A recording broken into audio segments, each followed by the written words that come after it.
ఓం గంగణవతే నమ ఐం సరస్వత్యే నమ శివాయ గురవే నమ శ్రీమాత్రే నమో నమ మాతృభ్యో పితృభ్యో ఋషిభ్యో నమో నమ యా దేవీ సర్వభూతేషు మాతృరూపేణ సంస్థితః నమస్తస్యై నమస్తస్యై నమస్తస్యై నమో నమ. యూట్యూబ్ ప్రేక్షకులందరూ కూడా నమస్కారం అండి.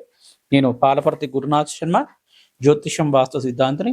ఈ రోజున మనమంతా కూడా చెప్పుకునే కంటెంట్ ఏంటంటే ప్రధానంగా గోచారరీత్యా చంద్రమంగళ యోగం అంతా కూడా విశ్వవసన సంవత్సరం జూలై మాసంలో అంతా కూడా 28వ తారీఖు రోజున సంభవిస్తుంది.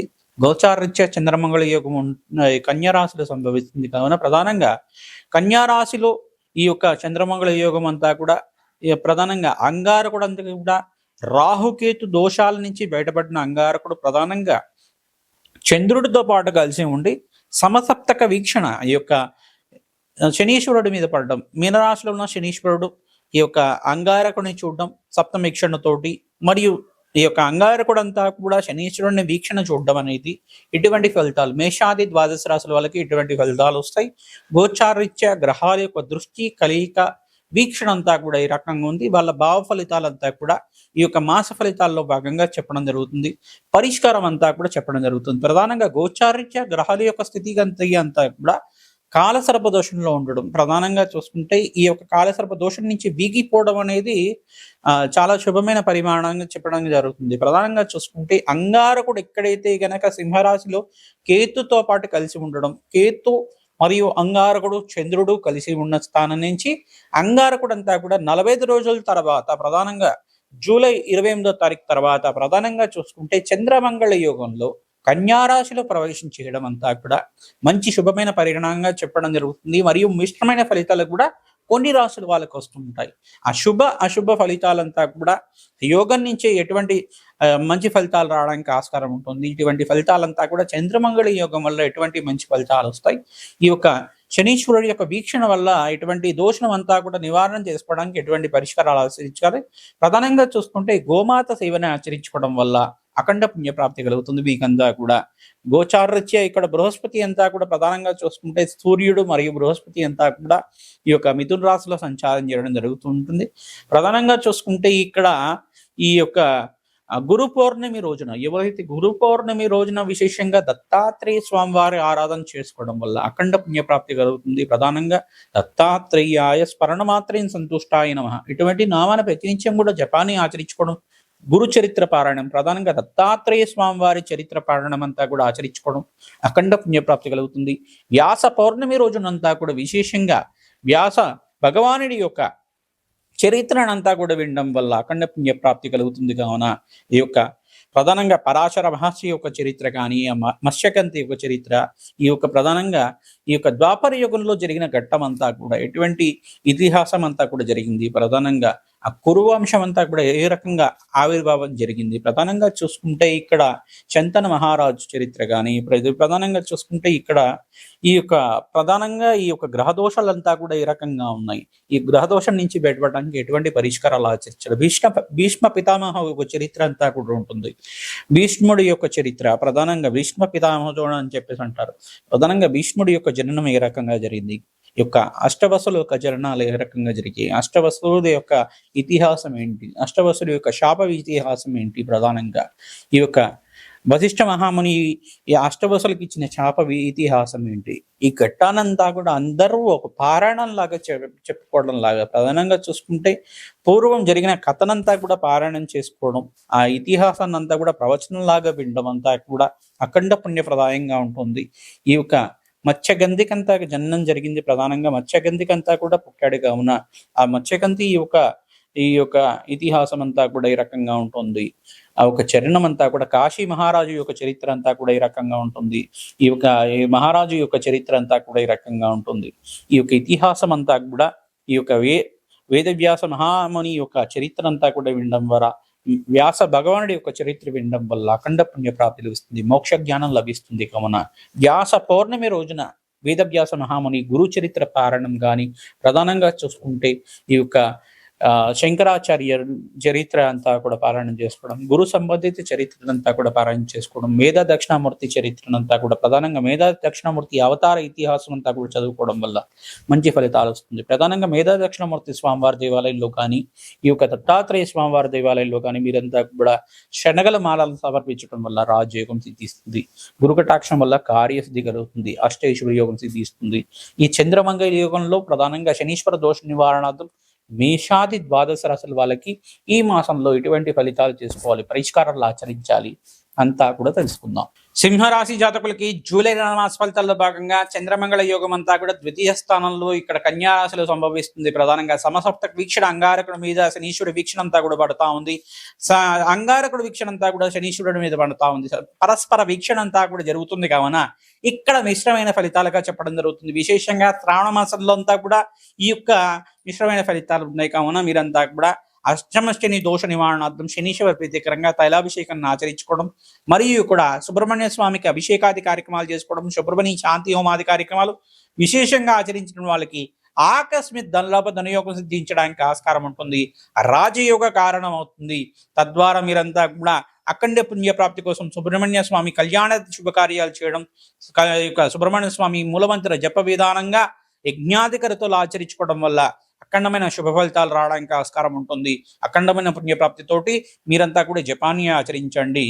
ఓం శరవణ భవాయ నమః, ఓం శరవణ భవాయ నమః, ఓం శరవణ భవాయ నమః.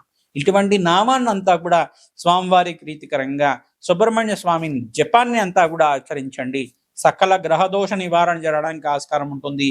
ప్రధానంగా ఇక్కడ అంగారకుడు ప్రీతికరంగా కందిపప్పు దానం చేసుకోవడం శ్రేష్టంగా ఉంటుంది. చంద్రగ్రహానికి ప్రీతికరంగా బియ్యాన్ని దానం చేసుకోవడం, మంచి బియ్యాన్ని అంతా కూడా ఈ యొక్క బీదవాళ్ళకి అన్నదానం చేయడం వల్ల మంచి పుణ్యప్రాప్తి కలుగుతుంది. పరమేశ్వరుడు ప్రీతికరంగా అన్నాభిషేకాన్ని ఆచరించుకోవడం వల్ల ప్రధానంగా సింహరాశి జాతకులంతా కూడా అప్పుల బాధల నుంచి బయటపడడానికి ఆస్కారం ఉంటుంది. కావున మీరంతా కూడా ఏకాదశ స్థానంలో బృహస్పతి సంచారం అంతా కూడా అఖండ యోగకారం ఉంటుంది. మీకంతా కూడా రాజయోగం సిద్ధిస్తుంది. కావున ఎటువంటి పుణ్య ఫలితాలంతా కూడా పొందడానికి ఆస్కారం ఉంటుంది. మీరంతా కూడా అఖండ పుణ్యప్రాప్తితోటి ఇటువంటి ఫలితాలంతా కూడా పొందుతారు. కావున అందరికి కూడా విశేషమైన ఫలితాలంతా కూడా వచ్చే విధంగా చెప్తున్నాం. మీరంతా కూడా సకల గ్రహదోష నివారణార్థం ఇటువంటి ఫలితాలంతా కూడా పొందడానికి నవగ్రహ దేవాలయంలో ప్రదక్షిణాలు ఆచరించండి. రావి చెట్టుకు అంతా కూడా ప్రదక్షిణాలు చేయండి. తద్వారా రాజయోగం సిద్ధిస్తుంది. రావి చెట్టుకు ప్రతినిత్యం కూడా 27 ప్రదక్షిణాలు కానీ, 54 ప్రదక్షిణాలు కానీ, 108 ప్రదక్షిణాలు కానీ శ్రీమాత్రే నమః నామంతో ప్రతినిత్యం ఆచరించిన వాళ్ళకి అష్టైశ్వర్యోగం సిద్ధిస్తుంది. రావి చెట్టు మొదట్లో అంతా కూడా బెల్లాన్ని చూర్ణంలాగా చేసి ఆ బెల్లం అంతా కూడా చీమలకి ఆహారం వచ్చే విధంగా సమర్పించండి. రాజయోగం సిద్ధిస్తుంది. ఇది భూతదయలాగా ఉంటుంది. అఖండ పుణ్య ప్రాప్తి కలుగుతుంది. కావున రాజ్యయోగం సిద్ధిస్తుంది. ధన ధాన్యాది సమృద్ధి కలుగుతుంది. అవకాశం ఉన్న సమయంలో అంతా కూడా ఈ యొక్క గురు పౌర్ణమి రోజున మీరంతా కూడా దత్తాత్రేయ స్వామివారి ప్రీతికరంగా మీరంతా కూడా జప హోమాది కార్యక్రమాలు ఆచరించుకోవడం, తద్వారా అఖండ పుణ్య ప్రాప్తి వచ్చే విధంగా చేస్తూ ఉంటారు. కావున ఇటువంటి ఫలితాలంతా కూడా పొందుతూ ఉంటారు. రాజయోగం సిద్ధిస్తుంది. కావున అఖండ పుణ్యప్రాప్తి కోసం ఈ పరిష్కారాన్ని ఆచరించండి. ప్రతినిత్యం కూడా ఈ యొక్క అనాథాశ్రమంలో పిల్లలకి ఆహారం అంతా కూడా ఈ అన్నదానం చేయడానికి ప్రయత్నం చేయండి. ప్రధానంగా మంచి ఫలితాలు పొందుతారు. ప్రతినిత్యం కూడా ఈ యొక్క దత్తాత్రేయ స్వామివారి ప్రీతికరంగా దత్తాత్రేయాయ స్మరణమాత్రేయం సంతుష్టాయ నమః నామాన్ని జపాన్ని ఆచరించండి. అఖండ పుణ్యప్రాప్తి కలుగుతుంది. గురు పౌర్ణమి రోజున పసుపు రంగు వస్త్రాన్నంతా కూడా స్వామివారికి సమర్పణ చేయండి. దత్తాత్రేయ స్వామివారికి ఇక్కడ శివాలయంలో కానీ మరియు మేధా దక్షిణామూర్తి స్వామివారి దేవాలయంలో కానీ సమర్పించడం వల్ల రాజ్యోగం సిద్ధిస్తుంది. శ్రీకృష్ణ దేవాలయంలో కూడా సమర్పించడం వల్ల గురు కటాక్షం సిద్ధిస్తుంది. కావున ఈ వేదవ్యాస మహాముని యొక్క చరిత్రను పారాయణం చేసుకోండి. రాజయోగం సిద్ధిస్తుంది. కావున అందరికి కూడా ఈ పరిష్కారాన్ని ఆచరించండి. రాజయోగం సిద్ధిస్తుంది. ఈ యొక్క సకల గ్రహదోష నివారణార్థం శుక్రుడికి ఇక్కడ మరియు ఇక్కడ అంగారకుడికి, కేతువుకి, ప్రధానంగా రాహుకి అంతా కూడా జప హోమాది కార్యక్రమాలు ఆచరించుకోవడం గోచారీత్యా సకల గ్రహదోష నివారణ జరగడానికి ఆస్కారం ఉంటుంది. కావున అందరికీ పరిష్కారం చెప్తున్నాం. ప్రతినిత్యం కూడా శ్రీమాత్రే నమః నామాన్ని జపాన్ని ఆచరించండి. రాజయోగ కారణమవుతుంది. బృహస్పతి ప్రీతికరంగా శనగలంతా కూడా నానబెట్టిన శనగలంతా కూడా గోమాతకు సమర్పించడం వల్ల గురు కటాక్షం వల్ల కార్యసిద్ధి కలుగుతుంది. అష్టైశ్వర్యోగం సిద్ధిస్తుంది. వృత్తిలో మార్పులు జరుగుతాయి. ఉద్యోగంలో మార్పులు, ప్రమోషన్స్ రావడానికి ఆస్కారం ఉంటుంది. రాజయోగం సిద్ధిస్తుంది. అఖండమైన ఆకస్మిక ధనలాభం సిద్ధించడానికి, ధన ప్రాప్తి కోసం లక్ష్మీ కుబేర హోమ శాంతి కార్యక్రమాలు ఆచరించుకోవడం రాజయోగ కారణం అవుతుంది. కావున అందరికీ విశేషమైన ఫలితాల కోసం పరిష్కారం చెప్తున్నాం. శ్రీమాత్రే నమః. శ్రావణ మాసంలో మేషాది ద్వాదశ రాశుల వాళ్ళు విశేషంగా పుణ్యప్రాప్తి వచ్చే విధంగా చంద్రమంగళ యోగంలో అంతా కూడా సంభవిస్తుంది. ప్రధానంగా మీరంతా కూడా శ్రావణ మాసంలో అందరూ కూడా మహాలక్ష్మి ఆరాధన విశేషంగా చేయాలి. వరలక్ష్మి రూపంలో అందరూ కూడా పూజ చేస్తూ ఉంటారు. ప్రధానంగా ఈ యొక్క దద్దోజనం నివేదన చేసిన అమ్మవారికి ప్రీతికరంగా శనగలంతా కూడా నివేదన చేసి ఈ యొక్క ముత్తైదులకంతా కూడా అమ్మవారి స్వరూపంగా భావించి శనగలు కానీ ఈ యొక్క వస్త్రదానం కానీ చేయడం వల్ల అఖండ పుణ్యప్రాప్తి కలుగుతుంది. పువ్వు తాంబూలం కానీ పండు తాంబూలం కానీ విశేషంగా దానం చేయాలి. అఖండ పుణ్యప్రాప్తి కలుగుతుంది. వాయనాలంతా కూడా ఇచ్చుకోవాలి. సుగంధ ద్రవ్యాలన్నీ ప్రధానంగా చూసుకుంటే సుగంధ ద్రవ్యాలతోటి అమ్మవారికి విశేషంగా హోమాది కార్యక్రమాలు చేసుకోవడం అఖండ పుణ్యప్రాప్తి వస్తుంది. ప్రధానంగా అష్టైశ్వర్య యోగం సిద్ధించడానికి ఆస్కారం ఉంటుంది. ఎవరైతే కనుక విశేషంగా మల్లెపూలతోటి అమ్మవారికి శ్రీ సూక్త విధానంగా హోమాది కార్యక్రమాలు చేస్తుంటారు. మల్లెపూలతోటి పుష్పాభిషేకం చేస్తుంటారు. తామర పూలతోటి అలంకరణ చేయడం కానీ అఖండ పుణ్యప్రాప్తి కలుగుతుంది. ప్రధానంగా తేనెతో అభిషేకాది కార్యక్రమాలు చేసుకోవడం, తేనెతోటి శ్రీసూక్త విధానంగా లక్ష్మీ మూలమంత్ర విధానంగా మహాలక్ష్మి మూలమంత్ర విధానంగా లక్ష్మీ కుబేర శాంతి హోమాది కార్యక్రమాలు ఆచరించుకోవడం వల్ల అఖండమైన ఆకస్మిక ధనలాభం ధనయోగం సిద్ధించడానికి ఆస్కారం ఉంటుంది. మీరంతా కూడా శ్రావణ మాసంలో యజ్ఞాతి కృతులు ఆచరించాలి. ప్రధానంగా చూసుకుంటే ఈ యొక్క లక్ష్మీ కుబేర శాంతి హోమాది కార్యక్రమం, శ్రీ సూక్త విధానంగా హోమాది కార్యక్రమం కానీ ఈ యొక్క పురుష సూక్త విధానంగా లక్ష్మీనారాయణ మూలమంత్ర విధానంగా యజ్ఞాతి కృతులు చేసుకోవడం కానీ, గోమాత సేవ చేయటం వల్ల ప్రధానంగా ఉలవలు బొబ్బర్లు శనగలంతా కూడా నానబెట్టినవన్నీ కూడా గోమాతకు సమర్పించడం, ప్రతినిత్యం కూడా గోమాత సేవలో పాల్గొనడం, ఈ యొక్క తోటకూర కానీ గొంగూర కానీ సమర్పించడం వల్ల అఖండ పుణ్యప్రాప్తి కలుగుతుంది. అవకాశం ఉంటే కనుక గోమాతకి ప్రతి శుక్రవారం రోజున ఈ యొక్క ప్రదోష వేళలో 6:30 నుంచి 7:30 లోపు కానీ 8 గంటల లోపు కానీ ప్రధానంగా గోమాతకు అంతా కూడా ప్రదక్షిణాలు ఆచరించుకోవడం, పసుపు కుంకుమ గంధంతో గోమాతకు అలంకరణ చేయడం వల్ల రాజయోగం సిద్ధిస్తుంది.